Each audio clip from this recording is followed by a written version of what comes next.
Eu estava estudando sobre a vida de José do Egito, e me encanta muito a história de José. Na verdade, a história, as histórias dos personagens bíblicos me encanta muito, e no Antigo Testamento, porque a gente percebe que Deus, quando escreveu e permitiu a cada história, a cada situação com os homens e mulheres de Deus, o Senhor tinha um objetivo: nos ensinar.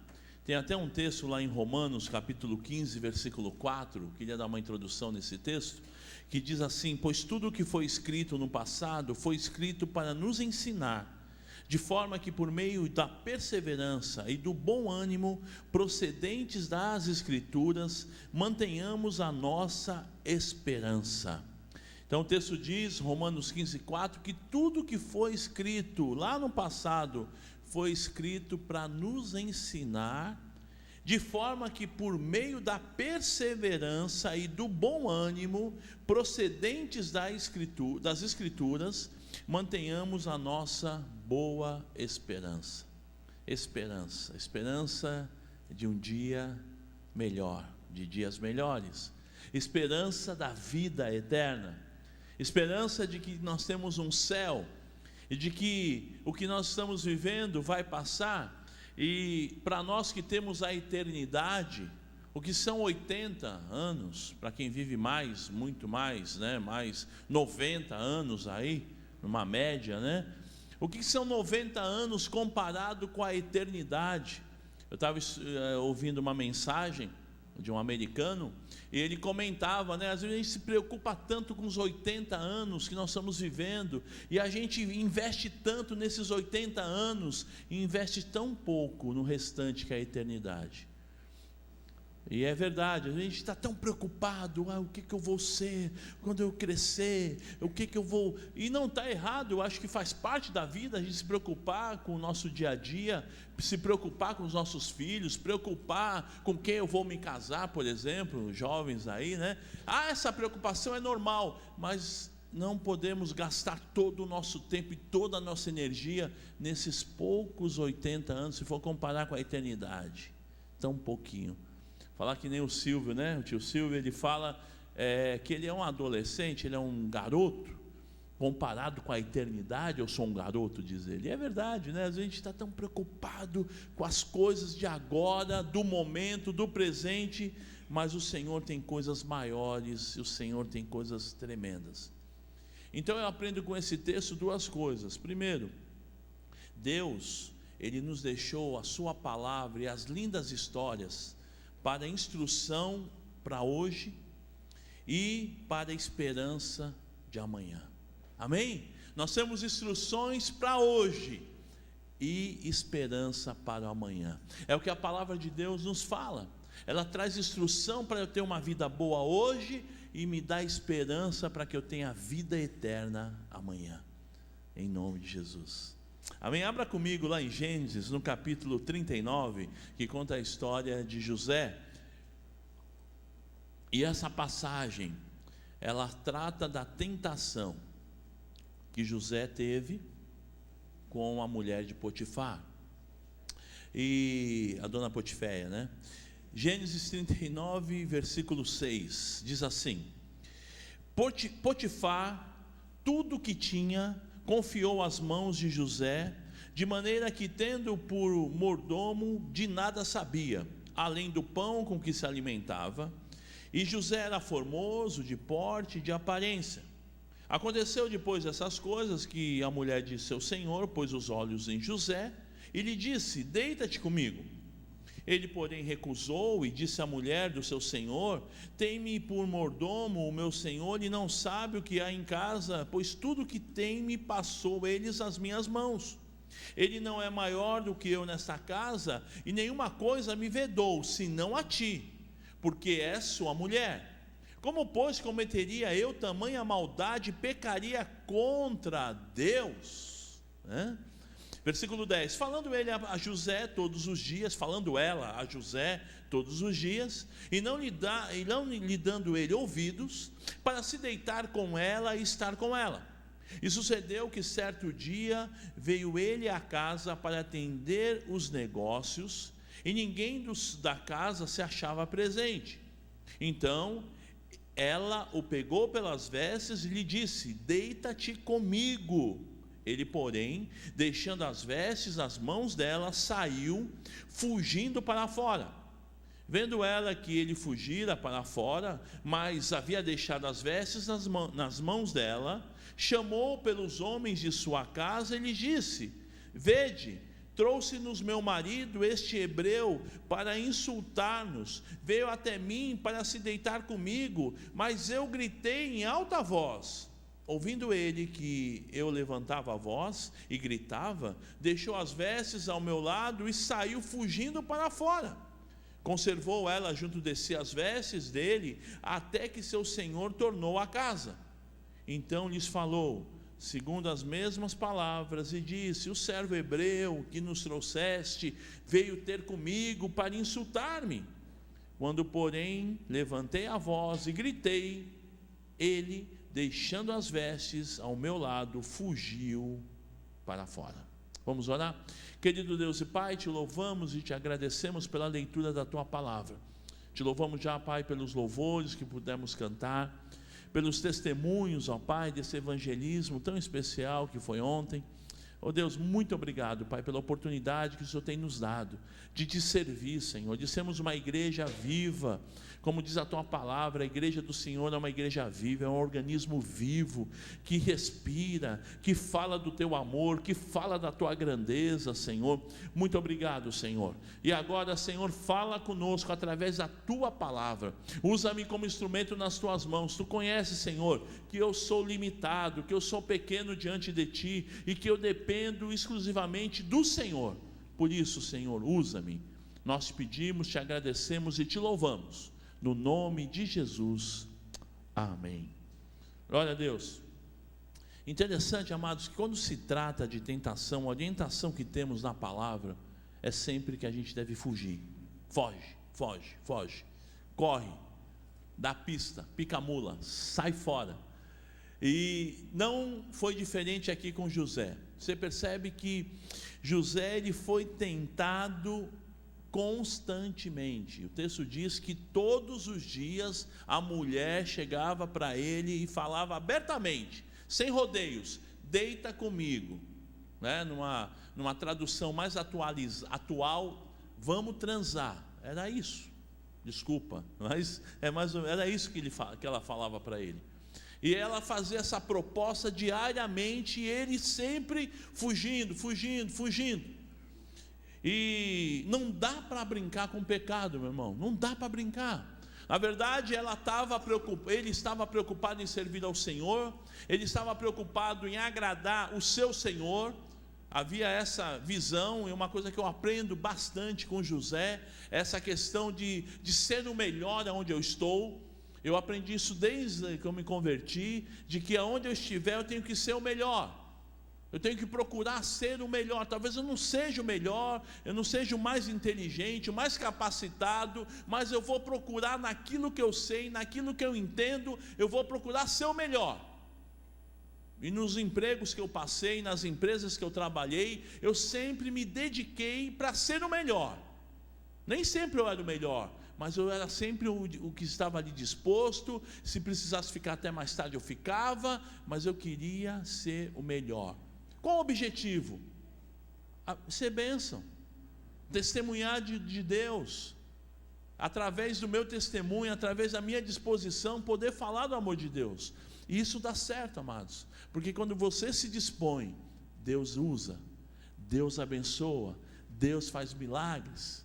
Eu me lembro que algumas vezes, na época que eu trabalhei, havia muita essa questão de como é que chama? Fugiu a palavra. Deixa eu beber uma água então. Greve geral. Olha, veio, tá vendo? A água foi boa. Havia muita greve geral, muitas greves, e eu via a molecada, né, curtindo aquilo, porque a greve você não ia trabalhar, não tinha trabalho e tal. E eu ficava pensando, eu falei, meu Deus, eu sou diferente, eu não entendo isso. Lógico, eu gostava de ter uma folga, normalmente, Mas os caras torciam contra o patrão, torciam contra a empresa. E algumas vezes eu me vi conversando, falei, você vai torcer contra o teu patrão, você vai torcer contra a tua empresa, sendo que é ela que te dá o teu salário. Isso daí é falta de inteligência, né? E eu vejo José nessa pegada de servir a Deus e de agradar o seu Senhor, no sentido de que, se ele está ali trabalhando, ele era um escravo, ele não era nem um trabalhador, um assalariado, ele era escravo, mas como escravo, ele queria agradar a Deus. Interessante que a tentação, amados, não dá para impedir. Tem um escritor, um pastor, Charles Swindoll, americano, que eu gosto muito, e ele chama a tentação de isca exterior. Isca exterior. E não está errado você ser, né, a isca, ser jogado à isca. O problema é quando você come a isca. Isso me lembra de Adão e Eva, né? Quando Eva foi e comeu da fruta, e Adão foi e também comeu. Foi dada a isca, o inimigo lançou a isca, e eles foram lá e morderam. Então, o fato de você ser tentado, da isca ser lançada sobre a tua vida, e vai haver tentações em todos os meios, no trabalho, na escola, na faculdade, e em todos os lugares nós somos tentados a cometer pecados contra Deus. Esse exemplo aqui que eu falei é pecado, é bem uma tentação sexual, mas em todas as áreas da vida nós somos tentados, porque o objetivo do inimigo em nos tentar é de tirar-nos o foco de Deus, em desagradar a Deus. E quando nós somos tentados e caímos na tentação, então vem o pecado. E o Senhor Jesus, Ele nos ensinou que se qualquer que olhar para uma mulher com intenção impura, lá em Mateus 5:28, no coração já adulterou com ela. Ou seja, aqui está falando de que a tentação e o pecado é muito mais do que o ato, mas é a intenção do meu coração, em todas as áreas da vida. Se eu não perdoo, se eu quero o mal do meu irmão, se eu quero o mal daquela pessoa, eu estou pecando. Mas são tentações que vêm sobre a nossa vida, que vêm sobre o nosso coração, e que eu devo evitar. A isca é lançada. Agora, ser lançada a isca, até eu morder a isca, tem uma distância muito grande, e a Bíblia diz que eu devo fugir. Se há situações que estão te levando a pecar, foge. Aquele canal, aquele site, aquela situação, aquele lugar, aquela pessoa, aquele grupo, sai fora. Não é bênção, não te faz bem, cai fora. Uma vez eu brinquei com um adolescente, há muitos anos atrás, ele falou, porque na praia eu sou tentado. Pai, não vai na praia. Como assim? Vai à noite na praia. Eu falei para ele, cara, você tem que se controlar. Se a praia te faz mal, não vai na praia. Parece loucura, mas José tinha essa visão.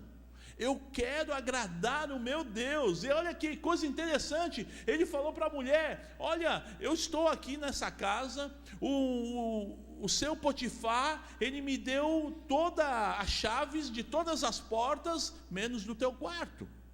Eu tenho acesso a todas as coisas nessa casa, menos a senhora. Como eu desagradaria ao meu Deus? Olha a visão de José.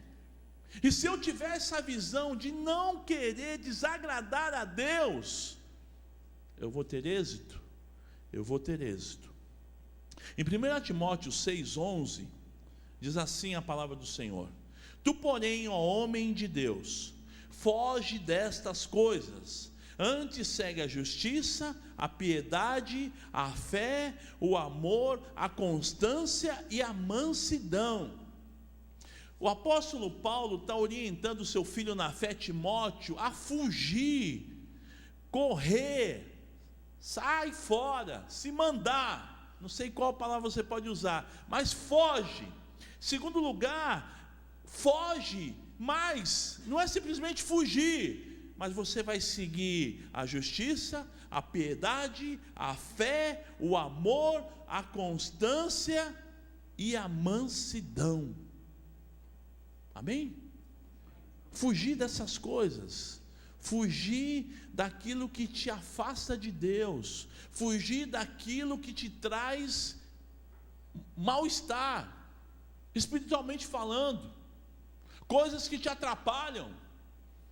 Na semana passada, o Cláudio da Banda Bálsamo estava pregando, e ele falava de situações como, por exemplo, fugir de coisas que atrapalham de você ouvir a Deus, de conversinha no culto, de celular, porque a gente é tentado, e parece uma coisa boba. O que tem eu dar uma olhada no WhatsApp e mandar uma mensaginha para o meu amiguinho? Na hora da palavra, o inimigo, sem você perceber, ele está roubando, ele está tirando de você a palavra, ele está tirando a tua atenção, para que você aprenda das coisas de Deus. E aí a gente veio na igreja, fomos à igreja, entramos no culto, e aí na hora da tentação a gente não tem força, porque a palavra não entrou no nosso coração. Você lembra quando Jesus foi tentado lá no deserto? O diabo usou o que com Jesus? A palavra, de forma torcida, mas ele usou a palavra. E como que Jesus venceu a tentação? Vamos lá, como é que foi? Com a palavra. Agora, se a gente vem na igreja e não ouve a palavra, e quando vier a tentação do inimigo, como é que a gente vai vencer? Se a palavra não está no coração. A Bíblia diz: a tua palavra escondi, Senhor, no meu coração, para não pecar contra ti. É esconder, é ter a palavra, é guardar. No original, esconder é você guardar, é ter ela bem guardada, bem escondida num tesouro, como um tesouro, dentro do teu coração. Por quê? Porque a boca fala o que está cheio, o coração. As nossas atitudes, ela tem a ver com aquilo que está no meu coração. E se o meu coração está cheio da palavra de Deus, as minhas atitudes, as minhas ações, as minhas reações serão segundo a palavra de Deus. O que aprendemos com o nosso amigo José? No versículo 9, diz assim, do capítulo 39 de Gênesis: ele não é maior do que eu nesta casa. Ele falando de Potifar. E nenhuma coisa me vedou, senão a ti, porque és sua mulher. Como, pois, cometeria eu tamanha maldade, pecaria contra Deus? Ele quis dizer o seguinte: José sabia quem ele era, e também sabia quem era o seu Deus. É uma coisa importante, amados, a gente saber quem nós somos. Quem eu sou? Na minha casa, quem eu sou? Você é filho? Então você deve honrar teus pais. Eu sou marido, então eu tenho que ser o cabeça, eu tenho que ser o provedor. Lá vem o cara com esse discurso machista. Não, é bíblico. Eu sou o provedor, eu sou o homem da casa. Então a mulher não tem que trabalhar? Tem que trabalhar. Se ela precisa, que bom, vai ajudar o marido. Mas eu que tenho que ser o provedor, eu sou o responsável espiritual da minha casa, eu que tenho que zelar pela minha casa. Eu tenho que saber quem eu sou diante de Deus. Eu tenho que saber quem eu sou e quem é o meu Deus. E José, ele tinha isso certo no coração. Ele sabia quem ele era, e ele sabia quem diante de Deus ele também era. Interessante que as características de José: ele era jovem, diz o texto que ele era bonito. Então, na minha tradução, na linguagem do Luizão, ele era sarado e bonito, saradão. Assim como, cadê o irmão que estava aqui ali? O Anderson, bonitão, mais ou menos assim o Anderson. Um verdadeiro monstro. Eu acredito que a túnica que José usava é essas túnicas assim que ele usa, assim, comprida. Hein, Anderson? Não?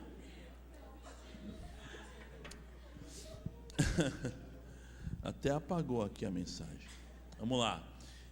Isso é as características físicas, mas eu queria falar das características, e essa é a característica que vai nos dar a vitória, a característica espiritual de José. No versículo 2 até o 4 diz assim: o Senhor era com José, que veio a ser homem próspero e estava na casa de seu senhor egípcio. É interessante, você já parou para pensar? O Senhor era com José e fez ele ser um homem próspero, mas o cara era escravo, o cara estava longe da família, ele foi tirado, ele foi roubado, né? Ele foi entregue como escravo, mas diz o texto que ele era próspero. Independente da situação que você possa estar vivendo, independente das lutas, independente até da tua condição financeira, você pode ser próspero. Amém?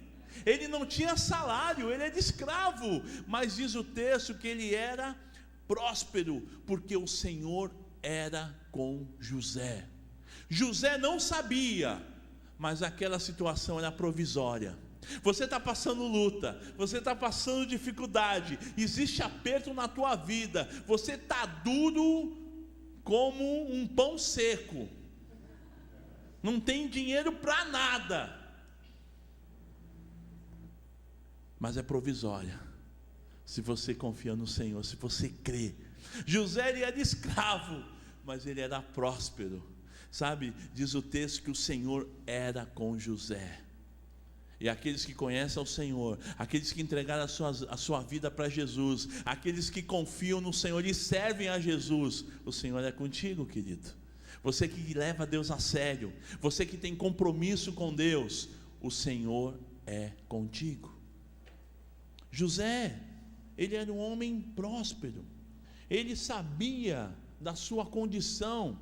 Diz o texto, vendo Potifar que o Senhor era com José. Potifar era egípcio, Potifar não tinha Deus, Potifar era ímpio, mas ele pôde ver Deus na vida de José, e vendo que o Senhor era com ele, que tudo que ele fazia, o Senhor prosperava em suas mãos, logrou José mercê perante ele, a quem servia, e ele o pôs por mordomo de sua casa, e lhe passou às mãos tudo o que tinha. Olha que loucura, o cara era escravo, mas ele tinha a confiança do seu Senhor, e tudo que ele tinha, o seu Senhor passou. Olha, você vai cuidar de tudo, você vai administrar a minha casa, e é isso que o Senhor quer fazer na tua vida, meu. Ele quer te fazer um homem próspero, mesmo durão, por enquanto, mesmo passando necessidades em algumas áreas da tua vida, por enquanto, porque essa situação era provisória. José poderia ter feito duas coisas: murmurar por aquela situação. Caramba, pelo menos ele era saradão, não tinha, era escravo, mas era, nem saradão eu sou. Eu estou sem grana, praticamente um escravo, e nem sarado eu sou. Mas ele não murmurou, meu irmão, porque ele sabia quem ele era, que era um escravo, mas ele sabia quem era o Deus que ele cria. Isso que é importante, você saber quem você é. Eu não sou nada, eu não valho nada, mas o Senhor, o Deus que eu creio, o Deus que eu sirvo, Ele é maior do que todos os deuses. Louvado seja o nome do Senhor. Ele tinha essa visão espiritual, e louvado seja o nome do Senhor por isso, porque diante das dificuldades, diante das tentações, porque a isca, como o Charles Schindel comenta, a isca externa, ela não dá trégua, ela vem sempre sobre a nossa vida, e assim é conosco ainda hoje. No versículo 7, como nós lemos, aconteceu depois dessas coisas, que a mulher do seu senhor pôs os olhos em José, e lhe disse: deita comigo. Ele recusou, e todos os dias ela tentava: deita comigo, José, deita comigo, José, deita comigo, José, deita comigo, José, deita comigo, José. E eu fico imaginando que essa mulher, ela vinha nos momentos que ele estava trabalhando, que ele estava cuidando dos seus afazeres, e vinha aquela vozinha: ô José, aquela voz bem sexy, bem do inferno: vem, José, Vem, Bastião. É, rapaz. Sai pra lá, né? Não grava ele não, pega a mão.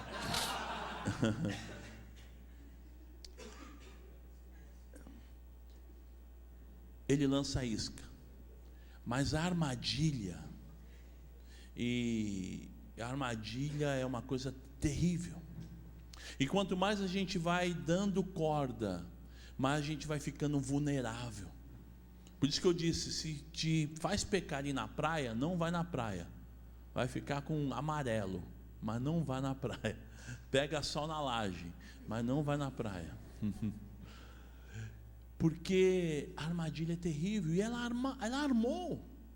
Então ela sabia o dia que o patrão ia viajar, o dia que o marido ia viajar, ela fez tudo. Ela armou a situação. Ela mandou todos os funcionários, os empregados saírem de casa, e ela sabia que naquela hora José ia. Ele era metódico, ele era organizado. Ele sabia que naquela hora José ia entrar na casa, e ela preparou aquela roupinha mais transparente que ela tinha. Ela se preparou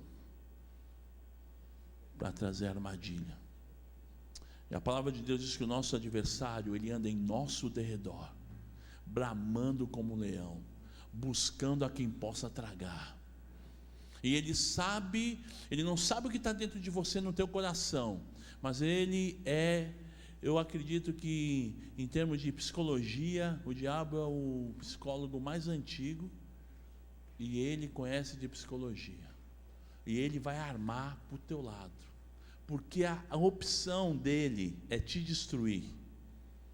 O alvo dele é te destruir.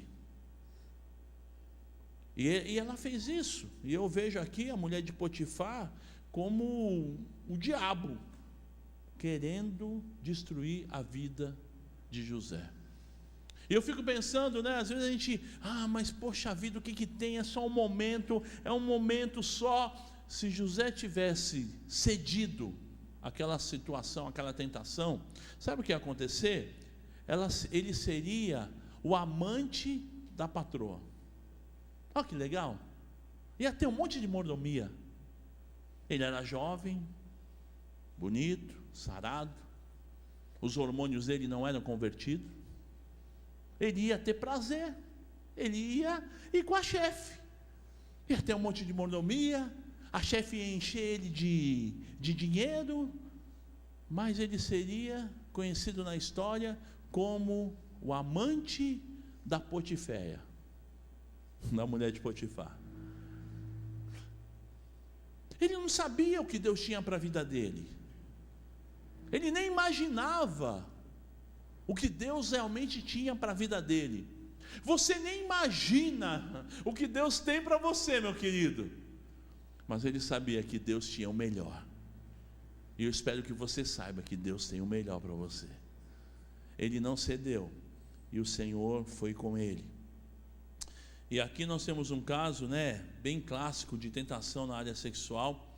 Mas na verdade, em todas as áreas, o adversário está em nosso derredor.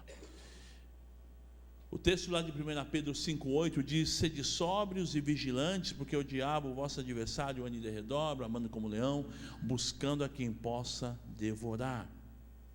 E em 1 Pedro, no capítulo 5 mesmo, dos versículos 5 e 7, tem alguns conselhos. E o primeiro conselho fala sobre vamos abrir lá, por favor?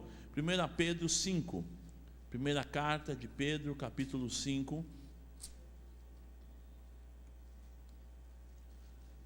versículos 5 até o 7. 5:5. E aqui Pedro está dando alguns conselhos, e ele diz assim: rogo igualmente aos jovens, sede submissos aos que são mais velhos, outros sim no trato de uns com os outros, cingi-vos todos de humildade, porque Deus resiste aos soberbos, contudo aos humildes concede a sua graça. Humilhai-vos, portanto, sobre a poderosa mão de Deus, para que Ele em tempo oportuno vos exalte, lançando sobre Ele toda a vossa ansiedade, porque Ele tem cuidado de nós. Eu vejo aqui 3 conselhos. Primeiro, submissos aos mais velhos. Submissão às autoridades. Nós vivemos uns dias onde as pessoas, e principalmente os mais jovens, acham que sabem tudo. E eu estou falando com propriedade porque eu trabalho com jovens há mais de 20 anos. E eu também já fui jovem. A gente acha que sabe tudo. Mas quando nós observamos a palavra de Deus, a gente começa a ficar mais atento. E eu louvo a Deus pelos meus líderes que me ensinaram. E eu louvo a Deus porque Deus me ensinou. Eu louvo a Deus pelo Espírito Santo de Deus que me ensina até hoje, né? Nós dependemos dele, e que nos mostra através da sua palavra que eu devo ser submisso aos mais velhos. Aqui fala sobre autoridade, sobre aqueles que estão sobre autoridade, sobre a minha vida. Eu sou daquele tempo que eu sentava para ouvir, para aprender, e hoje as pessoas não querem aprender, elas querem ensinar. O cara se converte, é novo na fé, já quer dar aula, doutrina. E a gente precisa ouvir. Nós fomos criados, a nossa anatomia, nós temos duas orelhas grandes. A minha é grande, né? A sua talvez seja menor. E uma boca. Por que será? Para ouvir mais, falar menos. Submisso aos mais velhos, humildes com Deus e com todos. Humilhai-vos perante a potente mão de Deus. Se humilhe diante do Senhor, que Ele vai te exaltar. E lançando, isso é terrível, porque a gente é, por natureza, ansioso, lançando sobre Ele toda a vossa ansiedade, porque Ele tem cuidado de vós. Uma experiência com meu filho vai casar agora em julho, e no mês de novembro houve uma situação de um corte na empresa e tal, que ele trabalha, e ele veio me procurar numa segunda-feira, veio bem aflito, e nós oramos, orei com ele, fui almoçar e conversávamos, e falei: filho, confia no Senhor, cara, Deus é contigo. E quando foi agora dia 30 de janeiro, 6 meses do casamento, ele foi demitido. E aí a casa caiu, né? Cara, meu Deus, e agora? E eu estava conversando com ele, e eu falava: filho, é o seguinte, ou a gente confia no Senhor, ou a gente está brincando de crente. Você tem que confiar. Mas vem a ansiedade, né? Aquela coisa da ansiedade: meu Deus, o casamento, estou cheio de dívida, tenho um monte de coisa para pagar. E ele havia comentado comigo uma semana ali, na semana que ele foi demitido, ele havia comentado comigo, falando: pai, vai chegar fevereiro, mano, e eu estou frito, não sei onde eu vou pagar, como é que eu vou pagar, é decoração, é mas não sei o quê, porque hoje casamento é evento. No meu tempo, você ia casar, é o seguinte, era bolo com refrigerante, tinha um salgadinho lá, tinha, né, assim, o pessoal que é do meu tempo, tem alguns aí do meu tempo, né, aquela batatinha, como é que é aquela batata com casca lá, fazia aquela batatinha, todo mundo gostava daquilo, picles, uma maravilha, que suco, era assim. Hoje a festa é o evento, é cerimonialista, é mas não sei o que, não é assim? E é tudo por cabeça. Meu Deus, vou convidar 10, 20, 30, tudo por cabeça, tem que contar. E aí o miserável do convidado ainda não vai, aí tu paga e a pessoa não chega. E ele estava, eu falei: filho, Deus proverá, Deus vai fazer um milagre. E aí eu lembrei no dia que ele foi demitido, eu falei: oi, Deus fez um milagre. Você foi demitido, 7 anos na empresa, pronto, sem problemas, pronto, chegou o dinheiro que você precisava para pagar em fevereiro as suas contas. Então ele falava para a noiva dele, né? Eu tenho 2 notícias para te contar, uma boa e uma não tão boa. Ruim. Vou contar a boa, tá? A boa é que a gente está com as contas tudo paga de fevereiro. E a ruim? Estou desempregado. Mas Deus é tão bom. E eu falava para ele: confia, confia que Deus vai fazer a obra. E resumindo, agora, na sexta-feira, chegou um e-mail e ele está sendo contratado por uma outra empresa, né? Para ganhar mais, uma função melhor, e está todo feliz. Mas nesses 1 mês e 10 dias, mais ou menos, ele ficava ansioso, e toda vez eu falava: filho, não fica ansioso, não andeis ansiosos por coisa alguma, vai confiar. E meu Deus, como eu vi esse meu filho espiritual, como ele cresceu na fé. Ele orava, jejuava. Eu dei um livrinho de uma devocional para ele, e ele fazia a devocional. Ele falou: pai, essa devocional é muito curtinha. Ele fazia 3 devocionais por dia, porque uma só era pouca. E eu sei que ele buscou o Senhor como ele nunca buscou. Então a luta muitas vezes vem com o objetivo de nos fortalecer no Senhor. Mas graças a Deus eu nunca passei por esse tipo de luta, né? Ficar desempregado perto do casamento realmente é uma luta muito grande. Mas a Bíblia está dizendo para não andar ansioso, porque o Senhor tem cuidado de nós. O Senhor é maravilhoso, o Senhor sabe do que nós precisamos, e Ele é poderoso. E quando nós ouvimos esses conselhos, esse conselho aqui é para os jovens, mas é para todos nós, baseado no que eu falei no início sobre a eternidade. Todos nós somos jovens, ok? Até você que tem mais de 40 aí, você é jovem, porque para quem é eterno, né, o que são 60 anos? O que é 50? Você é eterno, mano. Então você é jovenzinho, garotinho, está na puberdade ainda, espiritual. As consequências de obedecer esses conselhos: primeiro, se eu sou submisso, eu vou ter a graça de Deus sobre a minha vida.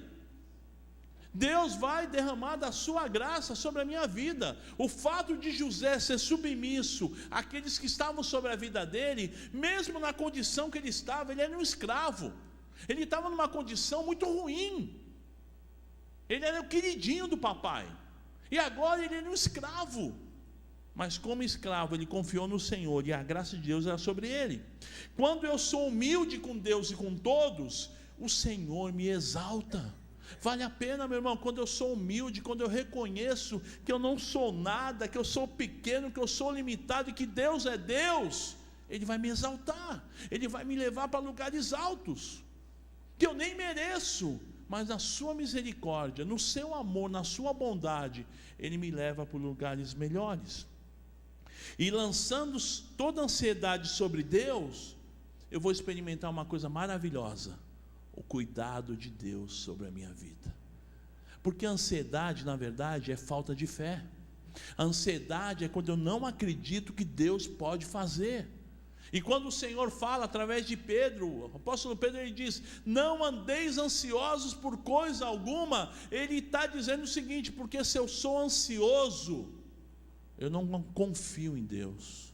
Quando eu estou ansioso, eu estou dizendo o seguinte: eu estou limitando o poder de Deus na minha vida. Deus não vai fazer, Deus não vai fazer, Deus não vai dar tempo, não dá. Lançando sobre Ele toda a vossa ansiedade, porque Ele tem cuidado das nossas vidas. Eu não sei se você está ansioso, mas lança sobre Ele. E eu queria terminar com um texto bíblico lá de Filipenses, no capítulo 3. Filipenses 3, o versículo 12.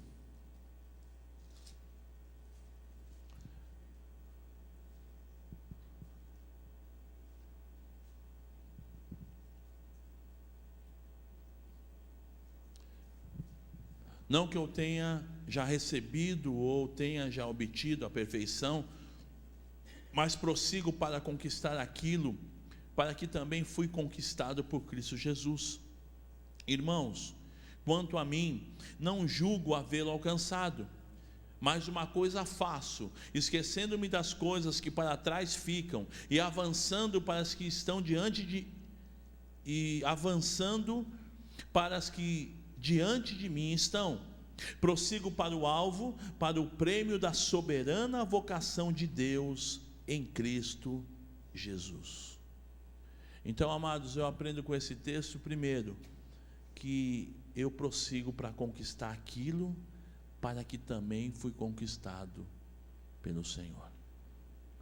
O Senhor na cruz, Ele levou sobre si os nossos pecados. O Senhor na cruz, Ele nos trouxe salvação. O Senhor na cruz nos trouxe absolvição. Nós estávamos condenados pelos nossos pecados, mas na cruz o Senhor trouxe a absolvição. Nós estávamos condenados, culpados, não tínhamos saída, e o texto diz que eu tenho que prosseguir, avançar. Nós falamos sobre correr, é correr do pecado, mas avançar para o alvo, para a soberana vocação que Deus tem para cada um de nós. Deus tem nos chamado para sermos filhos. Nós temos um chamado de Deus, sermos filhos de Deus. E como filhos de Deus, nós temos muitos direitos. Muitos direitos. E se eu fosse perguntar, todo mundo sabe os direitos. Mas principalmente nós temos deveres. Principalmente de amar a Deus, de buscar a Deus, de servir a esse Deus. Então, em primeiro lugar, eu prossigo para conquistar aquilo que o Senhor conquistou. Segundo, esse culto pode ser um marco na tua vida, para esquecermos das coisas que ficaram para trás. O texto diz, olha, esquecendo as coisas que ficaram para trás e avançando para as que estão diante de mim. A Bíblia diz que as coisas velhas já passaram, e eis que tudo se fez novo. Em Cristo Jesus eu sou uma nova criatura. Mas parece que as tentações, as lutas e até as quedas, quando nós caímos na tentação, o pecado vai nos afastando de Deus. E aí o texto está dizendo, avance, corre do pecado, mas avance para as coisas que Deus tem preparado, para o alvo que o Senhor tem para as nossas vidas. A misericórdia de Deus é a causa de nós não sermos consumidos, e ela não tem fim, porque se renova a cada dia sobre as nossas vidas. Eu louvo a Deus que Deus, Ele não nos trata como nós somos, Ele não nos trata como nós tratamos os outros. Nós somos cheios de falta de misericórdia, a gente é cheio de julgar, nós somos cheios de condenar. Graças a Deus que Deus não é assim, Deus é misericordioso, e é a causa de não sermos consumidos. E Ele nos deu o Espírito Santo Consolador, que nos convence do pecado, da justiça e do juízo. E isso é para aqueles que conhecem a Deus. Ele convence, Ele vem falando, convencendo. Nós pecamos, Ele vem e fala, olha o juízo, a justiça, a minha justiça, o meu amor. Então Ele vem convencendo, eu falhei, eu pequei, e aí eu me arrependo. E porque eu me arrependo, e a misericórdia de Deus é a causa de não ser consumido, eu sou perdoado. Mas essa luta é constante, como o apóstolo Paulo dizia, aquilo que eu quero fazer, eu não faço, e o que eu não quero, eu faço. É numa luta, a carne contra o espírito. Eu quero agradar a Deus, mas os meus pensamentos, a minha vida, eu não consigo. E aquilo que eu quero fazer, que é agradar a Deus, eu também não consigo, é numa luta constante. A vida do cristão é assim, é uma luta de sair do pecado, fugir do pecado e ir para Deus. E você não pode perder essa luta. Você tem que confiar no Senhor, depender dEle, porque Ele tem coisas tremendas. Prosseguir, avançar para o alvo, que é a vontade de Deus para a tua vida, e receber no final a coroa, o prêmio, a coroa, e aquele muito bem do mestre. Quando o mestre chegar, muito bem, filho, vem para casa do pai. E é interessante que José, ele deixou exemplo ele recebeu algo tremendo nas suas mãos. Ele se tornou o governador de todo o Egito. E não só uma posição que o fez dar status, agora eu sou o cara, eu cheguei aqui, vim lá do Nordeste, né? Aquela história que a gente ouve, vim do Nordeste, fui para São Paulo e tal, fui trabalhar na Cosipa, brincadeira, né? A pessoa vem lá do interior, ele venceu, mas não só isso, José, ele libertou o seu povo, e tinha uma ação espiritual. José, ele tipifica Jesus, que assim como José, ele foi lá para o Egito, e naqueles 7 anos de fome, e depois 7 anos de abundância, depois dos 7 anos de fome, ele pôde salvar aquela nação. Ele tipifica Jesus, que da mesma forma, ele salvou as nossas vidas, e que nós estávamos fadados ao fracasso, à escravidão, à fome, à miséria, e ele veio e nos salvou. Ele nos arrancou do pecado e nos colocou sobre a rocha. Louvado seja o nome do Senhor. E Ele nos tirou daquela vida miserável, da fome espiritual que nós tínhamos, e nos deu abundância de bênçãos, de milagres, e tem nos alimentado até hoje com a sua palavra, e tem nos conduzido para o céu, para a vida eterna, porque é nele, não é na minha posição, não é na minha religiosidade, não é pelo o que eu conheço da palavra, mas é pela sua misericórdia, e é pelo seu amor, e é pela sua bondade, e pela graça. É um favor que eu não mereço. Nenhum de nós merecemos a salvação, nenhum de nós merecemos a vida eterna, mas o Senhor, a sua graça, pela fé, que não vem de nós, é dom de Deus, Ele nos alcança, e nos alcança para termos uma vida poderosa, uma vida abençoada, uma vida de filhos de Deus, de servos do Senhor, como José, que era um escravo, mas ele entendia que ele estava servindo a Deus por amor, assim como ele era escravo mesmo, no sentido real da sua vida, ele se sentia escravo e servo de Deus. Louvado seja o nome do Senhor.